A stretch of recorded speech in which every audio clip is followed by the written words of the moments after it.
ഈശ്വരനാമത്തിന് മഹത്വമുണ്ടാകട്ടെ. ഇന്നത്തെ പ്രത്യേക അതിഥിയായിരിക്കുന്ന സ്വാമിജി നിർമ്മലാനന്ദഗിരി മഹാരാജ് അഭിനന്ദ ദീവനാശുപത്രി ബഹുമാനിയായ വാച്ചന്മാർ, വൈദികർ, ബഹുമാനിയായ സിസ്റ്റേഴ്സ്,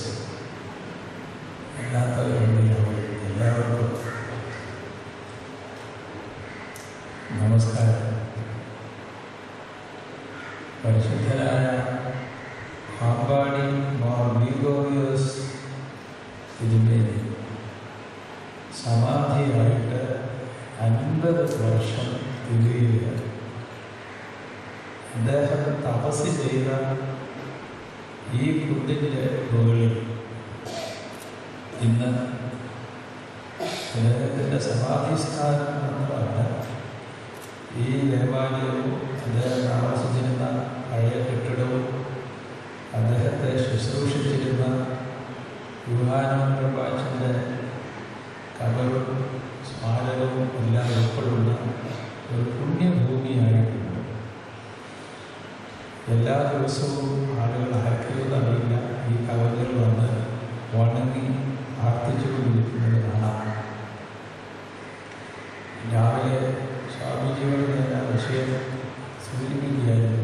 പാമ്പാടി പിതാവ് ഇന്നത്തെ നിലയിൽ നോക്കിയാൽ വലിയ യൂണിവേഴ്സിറ്റി വിദ്യാഭ്യാസം ഉപയോഗിച്ചിട്ടുള്ള ആളല്ല. പക്ഷേ അദ്ദേഹം ഒരു വലിയ ജ്ഞാനിയായി, ഉത്തമനായ ഒരു സന്യാസിയായിട്ടാണ് അദ്ദേഹം തപസ് ചെയ്യുന്ന സ്ഥലം ഞാൻ പറഞ്ഞത്. ഈ കുന്നിൻപുറത്താണ്, മുട്ടൻപുറം, ഈ കുന്നിൻപുറത്താണ് അദ്ദേഹം തപസ് ചെയ്യുന്നത്.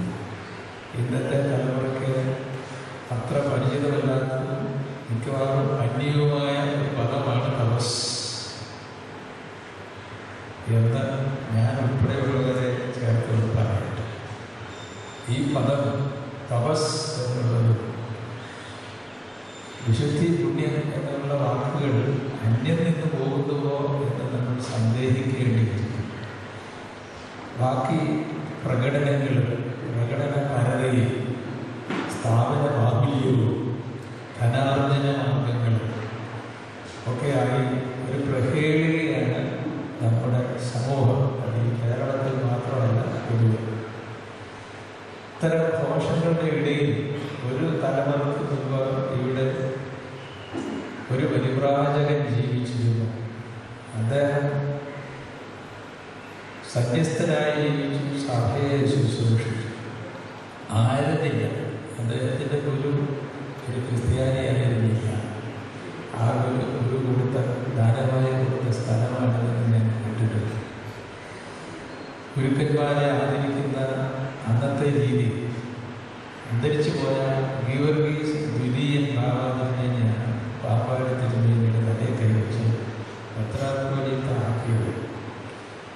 എന്നാൽ പാമ്പാടി തിരുമേനി ദേവലോകത്തോട് ചെല്ലുന്നെന്ന് അറിഞ്ഞാൽ ഏതൊരുതാണ് എനിക്ക് പട്ടം കൊടുത്ത ഗീവർഗീസ് ദ്വിതീയൻ ബാവ എഴുതേറ്റില്ല.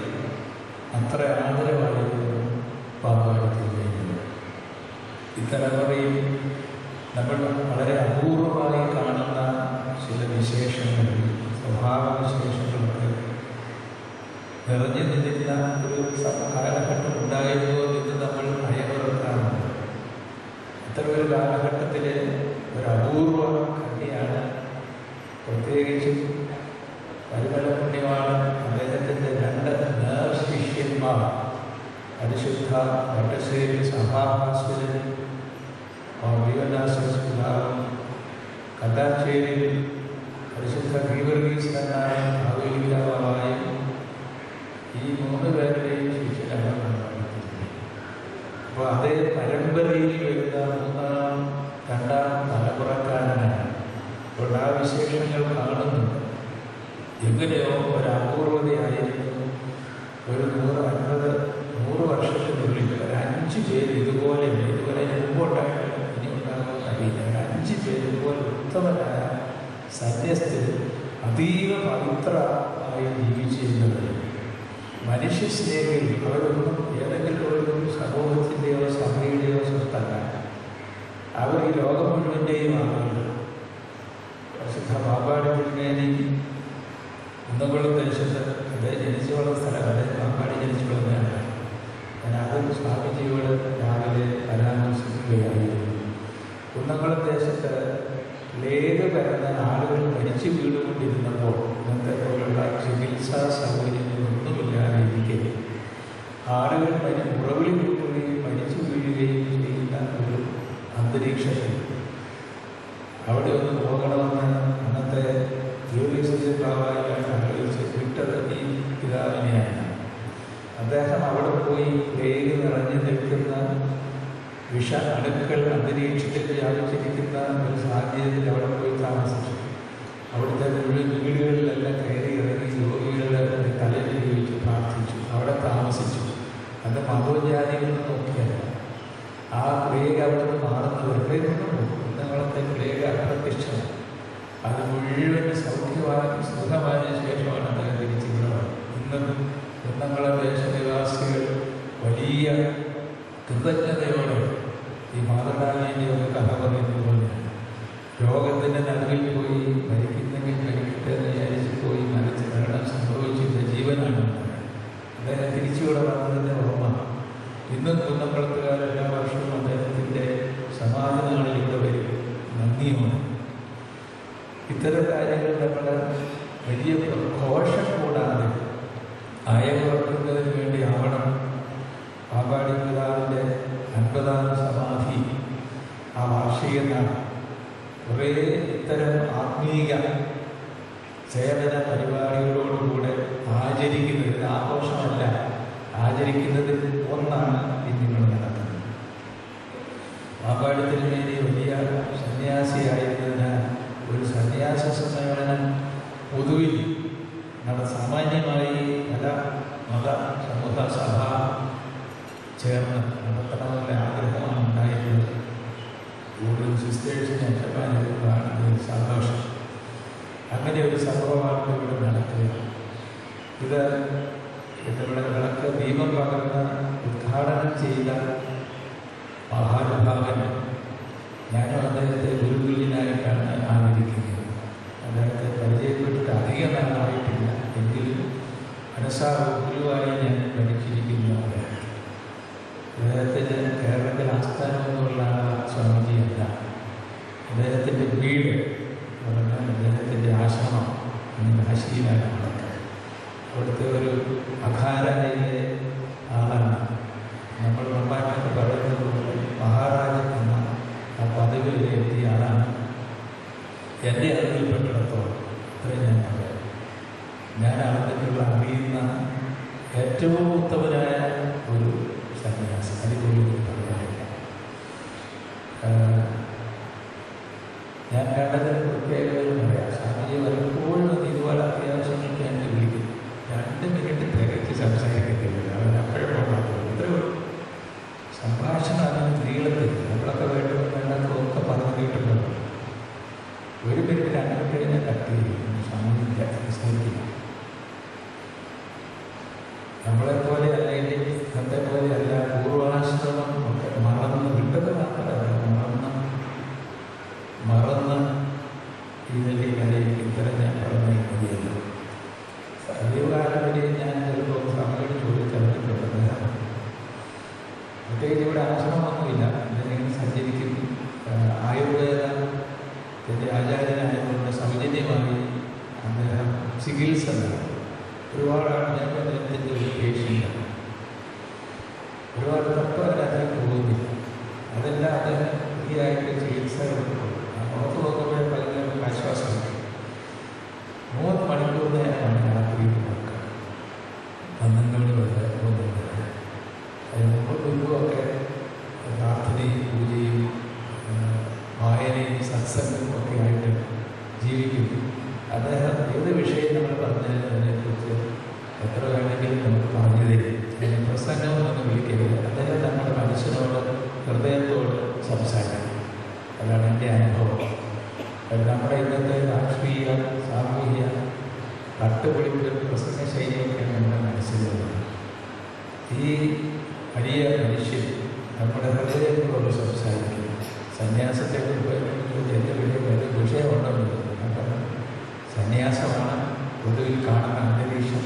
പിന്നെ നല്ല ചികിത്സാ വിഷയങ്ങൾ ആയുർവേദമൊക്കെ മനസ്സിൽ വരിക എന്തെല്ലാം ഈശ്വരൻ തോന്നിക്കുന്നത് അതിനെ സ്വാമിജി പറഞ്ഞാൽ എന്താ പറയുന്നത് എനിക്ക് തോന്നുന്നു. സ്വാമിജിക്ക് ഈശ്വരൻ നൽകുന്ന വിളിച്ചതനുസരിച്ച് അദ്ദേഹം നമ്മളോട് സംസാരിക്കും. ഇന്ന് നിന്ന് സംസാരിക്കാമെന്ന് ഞാൻ എന്നോട് നിർബന്ധിച്ചിട്ട് നിന്ന് സംസാരിക്കാമെന്ന് ഞാൻ അദ്ദേഹത്തെ ഞാൻ വിട്ടുകൊടുത്തു. എങ്കിലും സ്വാമിജി സർവകാലത്ത് അധികം യാത്രയില്ല. 3-ാം പ്രാവശ്യമാണ് എൻ്റെ അഭ്യർത്ഥന മാനിച്ച് സ്വാമിജി വരുന്നത്. അതിനെക്കുറിച്ച് വളരെ നന്ദിയും കൃതജ്ഞതയുണ്ട്. ഈ യാത്ര ഇപ്പോൾ അദ്ദേഹം ചെയ്യുന്നില്ല. എങ്ങും ചികിത്സയ്ക്ക് പോലും ദൂരെയൊന്നും പോകുന്നില്ല. പാലക്കാട് ഒരു അന്തരീക്ഷത്തിലാണ് നമ്മൾ വരുമ്പോൾ മിക്കവാറും അവിടെ കാണുന്നതിൻ്റെ നടന്നുകൊണ്ട് പോകും. കുംഭമേളയിലുണ്ട്. നമ്മൾ അറിയുന്ന സാധാരണ ഒരു പ്രൊഫഷണൽ രീതിയല്ല.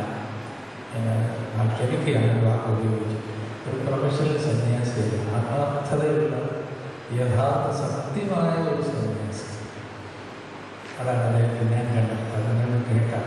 പറഞ്ഞ് പ്രതിഫലിപ്പിക്കാൻ പറ്റില്ല. കേട്ട് മനസ്സിലാക്കുക. വന്ന് കാണുക, നമ്മൾ കേട്ടറിയുക. അദ്ദേഹം പ്രഭാഷണം നടത്തട്ടെ. അപ്പം ഈ അവാർഡി തിരുമേനിയോട് അദ്ദേഹത്തിൻ്റെ മനസ്സിൻ്റെ ഒരു നന്മ കൊണ്ടാകാം ഒന്നുമില്ലാതെ കിടന്ന വിജനമായി കിടന്ന ഈ പത്തനംതിട്ട ഇങ്ങനെ ഒരു പർണശാലയായി അദ്ദേഹം രൂപീകരിച്ചു. അദ്ദേഹം തപസ്യ ചെയ്യാൻ തെരഞ്ഞെടുത്ത സ്ഥലമായി. ഒരു ശബ്ദമില്ല, ശബ്ദഘോഷം ഒന്നുമില്ല. മൗനം മൗനം മൗനം ശാന്തത മാത്രമായ ഒരു സ്ഥലമായി അതിനെ ഇഷ്ടപ്പെട്ടു. ശാന്തതയെ പ്രേമിച്ച ഒരാളാണ് രാമായണത്തിൽ. അദ്ദേഹം ശാന്തതയിൽ ശാന്തനായിരുന്ന ഇവിടെ പലരും മനുഷ്യർ വരും, പക്ഷികൾ വരും, എല്ലാവർക്കും ആഹാരമുണ്ട്. അദ്ദേഹത്തിൻ്റെ കയ്യിൽ നിന്നാണ് ആഹാരം ഈ വരാൻ്റെ വിലങ്ങനെ കയ്യിൽ വെച്ചു. ഈ പ്രകൃതിയോട് ഒരുപാട് ഇണങ്ങി സ്നേഹിച്ച് പരിചരിച്ച ഒരാളാണ്. മനുഷ്യരോട് അങ്ങനെ ഇപ്പോൾ അങ്ങനെ വാഹന സൗകര്യമൊന്നുമില്ല. ഫുഡ് കയറി ആര് വന്നാലും അവരാദ്യം ചോദിക്കുന്നത് നിങ്ങൾക്ക് ഭക്ഷണം കഴിച്ചില്ലേ, ഇരുന്ന് കഴിക്കുക, പിന്നീട് സംസാരിക്കാമെന്ന് പറയുന്ന രീതിയാണ് ഉണ്ടായത്. അത് മരണം വരെയും ഉണ്ടായത്. അദ്ദേഹത്തിൻ്റെ സമാധി എവിടെയായിരിക്കണമെന്ന് അദ്ദേഹം തീരുമാനിച്ചു. ആ സമാധി ഇരുത്തി നമസ്കരിക്കുന്ന രീതിയാണ് എൻ്റെ കുഴിയൊക്കെ കൊഴിച്ച് 3 അടി 3 അടി താഴോട്ടൊക്കെ കുഴിയ അതൊക്കെ അവിടെ പോയി ഇരിക്കുകയോ കട്ടിട്ട് അവിടെ കിടക്കുമ്പോൾ അതേസമയം ജീവിത സായാഹ്നത്തിന് ആ കുഴിയുടെ അടുത്ത് പോയിരിക്കുകയാണ്. ഇവിടുത്തെ സ്വാമി അവിടെ സന്ദർശിച്ചു സമാധി സ്നാനം. അങ്ങനെ ഇവിടെ ജീവിക്കത്തന്നെ വേറെ ഏതോ ഒരു ലോകത്തെ പൗരൻ എന്ന് ലോകത്തക്ക വിധം ആയിരുന്നു അദ്ദേഹം. അവിടെ സാമാന്യമായി നമ്മോടൊപ്പം വേറൊരു നിലയിലും അദ്ദേഹം ജീവിച്ചു എന്ന് പറഞ്ഞതിൽ അശേഷം സംശയിക്കാനില്ല.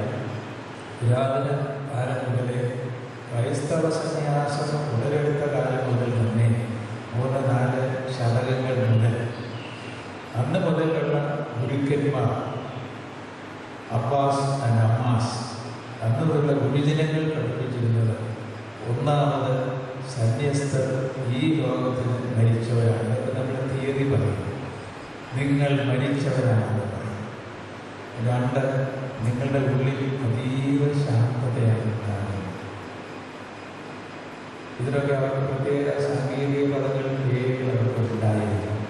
നിങ്ങളുടെ ഉള്ളിൽ ശാന്തത മാത്രം. അവിടെ വേറെ താല്പര്യങ്ങളില്ല, ചാച്ചിലുകളില്ല, എല്ലാം ഇവിടെ എല്ലാം ശാന്തം എന്നതാണ് നിങ്ങളുടെ ഉള്ളിൻ്റെ ഉള്ളിൽ.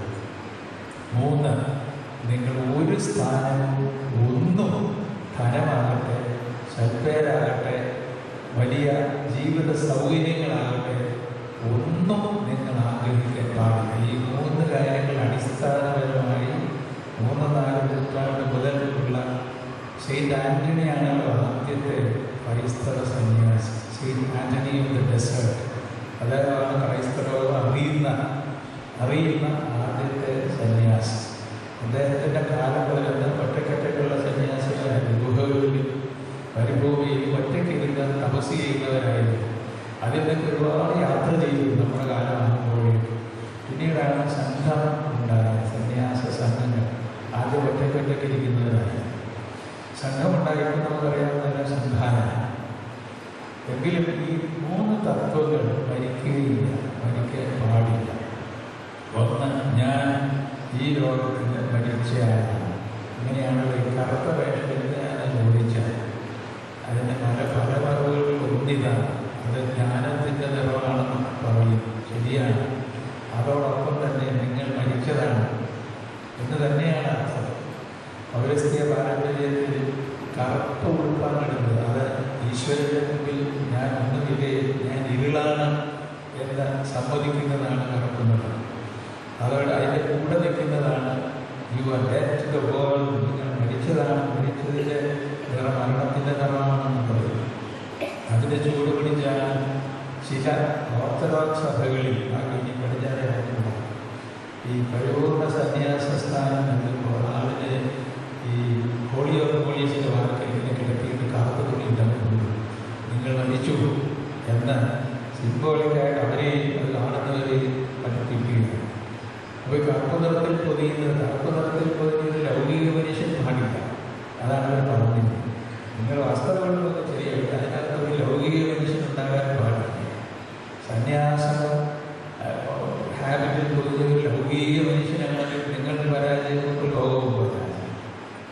മറിച്ച് ഈ ലോകം തന്നെ ഒരു കുടുംബമായി കണ്ട് നിങ്ങൾക്ക് പ്രത്യേക താല്പര്യമില്ല, നിങ്ങൾക്ക് പ്രത്യേക കാംക്ഷയില്ല, പ്രത്യേക താല്പര്യങ്ങളില്ല, ആരോടും മമതയില്ല, ഒന്നിനോടും മമതയില്ല, ഒരു മനുഷ്യനോടും എന്നാൽ എല്ലാവരെയും ഉൾക്കൊള്ളുകയും ചെയ്യും. അങ്ങനെ ഒരു ആഗ്രഹങ്ങളും ആർത്തി ഒട്ടുമില്ലാതെ അതൊന്ന്. രണ്ടാമത് ഉള്ളിൽ എല്ലാവരും ഇക്വാനിമിറ്റി എന്ന് പറയുന്ന പോലെ സമദൂരം ഒന്നിനോടില്ല. ഉള്ളിൽ എന്നും ശാന്തത, എന്ത് കേട്ടാലും പറഞ്ഞാലും ഉള്ളിൽ ശാന്തത മാത്രം. അതിനെ ശാന്തി എന്ന് സംസ്കൃതത്തിൽ വിളിക്കുന്നുണ്ടല്ലോ.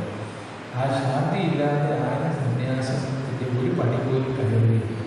സോപാനം പടിയായിട്ട് കയറാനുള്ളതാണ്.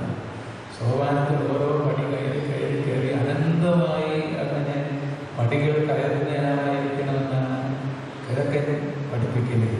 സോപാനം പോലും ഒരുപാട് ആരും പൂർണ്ണതയിൽ എത്തുന്നില്ല. ഞങ്ങൾ പൂർണ്ണത പ്രാപിച്ചു ഒരു മനുഷ്യന് അവകാശപ്പെടാനാവും.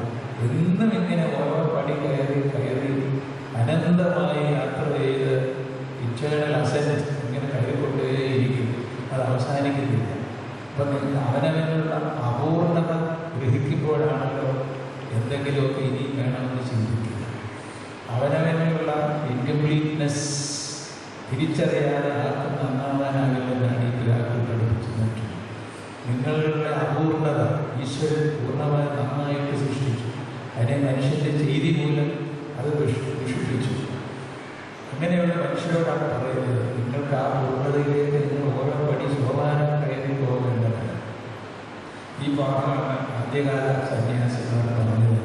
നിങ്ങൾ മരിച്ചു, നിങ്ങളുടെ ഉള്ളിൽ ശാന്തത മാത്രമേ ആകാവൂ. ഒന്നിനോടും പ്രത്യേകിച്ചൊരു വിദ്വേഷമോ മമതയോ ഇല്ല. ഇതിലൊക്കെ സങ്കല്പങ്ങളും വാക്കുകളും സംസ്കൃതത്തിലുണ്ട്. അത് ഞാൻ മറക്കുന്നില്ല. മൂന്നാമത് പറഞ്ഞത് ഒരു തൃഷ്ണയും എനിക്ക് ഇന്നത് വേണമെന്നോ ഇന്ന സ്ഥാനം വേണമെന്നോ ഇത്ര സമ്പത്ത് വേണമെന്നോ നത്തേക്ക്. അവിടെ എല്ലാം ശൂന്യതയല്ല. നമുക്ക് ഗുരുക്കന്മാർ വേണം. അവരാണ് ഇരുളിൽ നമുക്ക് വിളിച്ച് കാണിക്കുന്നത്. അങ്ങനെ ഒരാളാണ് സ്വാമിജി എന്ന് ഞാൻ അവകാശപ്പെടുന്നത്. ഇരുൾ മൂടി നിൽക്കുന്ന നമ്മുടെ അന്തരീക്ഷം, രാഷ്ട്രീയ സാമൂഹ്യ കുടുംബ മത അന്തരീക്ഷത്തിൽ ഇപ്പോൾ മതവും രാഷ്ട്രീയവും കൂടെ ആയിട്ട് നമ്മൾ കാണുന്ന പല അഭിപ്രായങ്ങളും നാട്ടിൽ കാണുക. അങ്ങനെ ഇരുൾ വന്ന് മൂടുന്ന സാഹചര്യത്തിൽ ഇതാണ് വഴി എന്ന് വെളിച്ചം കൈ പിടിച്ചുകൊണ്ട് പറഞ്ഞു തരുന്ന അപൂർവ ചില ആളുകളുണ്ട്. സ്വാമിജിയെ അങ്ങനെ തന്നെയാണ് കാണുന്നത്. അതൊന്ന്. രണ്ടാമത്, മനുഷ്യരായ നമ്മൾ അധർമ്മം ചെയ്യുന്നു. അധർമ്മം ചെയ്യാതെ ഒരു മനുഷ്യന് പോലും നല്ലവൻ ആരുമില്ല എന്നാണ് ബൈബിൾ പറയുന്നത്. ഒരാൾ പോലും. അങ്ങനെ അധർമ്മം ചെയ്യുന്നവരുടെ കൂട്ടത്തിൽ ധർമ്മിഷ്ഠരായ ഏതാനും ആളുകളുണ്ടെങ്കിൽ ഈ അറബികളോട് ദൈവം ക്ഷമിക്കും. ബൈബിളും അതാണ് പറയുക. അബ്രഹാം ചോദിച്ചു, ഈ പട്ടണം മുഴുവൻ നശിപ്പിക്കുമോ? സോദോമ അല്ല, 50 പേരെ നല്ല ആളുകളുണ്ടെങ്കിൽ പറഞ്ഞു 10 പേരെങ്കിലും ഉണ്ടെങ്കിൽ നശിപ്പിക്കില്ല. ഇപ്പോൾ 10 നീതിബോധമുള്ളവർ, 10 ജ്ഞാനബുദ്ധരായ ആളുകൾ, പ്രതിഷ്ഠാ ജീവിതമുള്ളവർ, ലോകത്തെ സ്വന്തം കുടുംബമായി കരുതുന്ന ആരെങ്കിലും ഉണ്ടെങ്കിൽ, അങ്ങനെ ഒരുപിടി ആളുകളുണ്ടെങ്കിൽ ബാക്കിയുള്ളവരോട് ക്ഷമിക്കാം എന്നാണ്. ആരെയും കണ്ടില്ല എന്നാണ് പറഞ്ഞത്. ഇത് പുതിയ നിയമത്തിൽ യേശുക്രിസ്തു പറഞ്ഞത് തന്നെയാണ്. എൻ്റെ വ്രതന്മാർ ആ ഭയങ്കര നാളുകളെ ഞാൻ കുറയ്ക്കും, ആ ഗണത്തിൽ വരേണ്ടവരാണ്. അങ്ങനെ വ്രതം ശപഥം ചെയ്തവരാണ് സന്യാസം. ഈശ്വരനോട് ശപഥം ചെയ്തവർ. നമ്മുടെ മന്ത്രിമാരും മന്ത്രിസ്ഥാനം കേൾക്കുമ്പോൾ ശപഥ എന്നൊക്കെയാണ് പറയുന്നത്. പോക്കാണെന്ന് നമുക്കറിയാം. അങ്ങനെ ശപഥം ചെയ്യുന്നവരാണ് സന്യാസം. ആ ശപഥത്തിൽ ഈശ്വരനോട് പറയുകയാണ്, മരിച്ചാലും മാറുകയില്ല. അപ്പോൾ ഒരു പിടി വേറെയുണ്ടാണെങ്കിൽ ധർമ്മിഷ്ഠരായ ആളുകൾ അവതരിക്കുമെങ്കിൽ ആ സമൂഹം രക്ഷപ്പെടും. അവരോട് ഈശ്വരൻ കരുണയുണ്ടാകും. അത്തരം ഒരു പരിശീലനമാണ് നമുക്ക് വേണ്ടതെന്ന് ഞാൻ വിചാരിക്കുന്നു. പ്രഭാഷണം നല്ലതല്ല. ഞാൻ ഈ ഇൻട്രൊഡക്ഷൻ എന്നൊക്കെയാണ് എൻ്റെ വെച്ചിരിക്കുന്നത്. സ്വാമിജി വന്നതിലുള്ള സന്തോഷം ഞാൻ പലപ്പോഴും പ്രകടിപ്പിച്ച് കഴിഞ്ഞു. ഇതുപോലെ പലപ്പോഴും ഞാൻ ഉപദ്രവിക്കുന്നു പറഞ്ഞു അതിന് തലപിടിക്ക് സംഭവിച്ചിട്ടുണ്ട്. അതുകൊണ്ട് ഇന്ന് അങ്ങനെ ഇവിടെ വന്നതിൽ ഞങ്ങളെല്ലാവരുടെയും പ്രത്യേക നന്ദിയും സന്തോഷവും കൂപ്പുകയും സ്വാമിജിയുടെ മുമ്പിൽ പ്രണാമമായി സമർപ്പിക്കട്ടെ. അദ്ദേഹത്തിൻ്റെ കൂടെ വന്നിരിക്കുന്ന ഹരിസ്വാമി തുടങ്ങി അങ്ങോട്ടുള്ള എല്ലാ സഹോദരങ്ങൾക്കും പ്രത്യേക നന്ദി.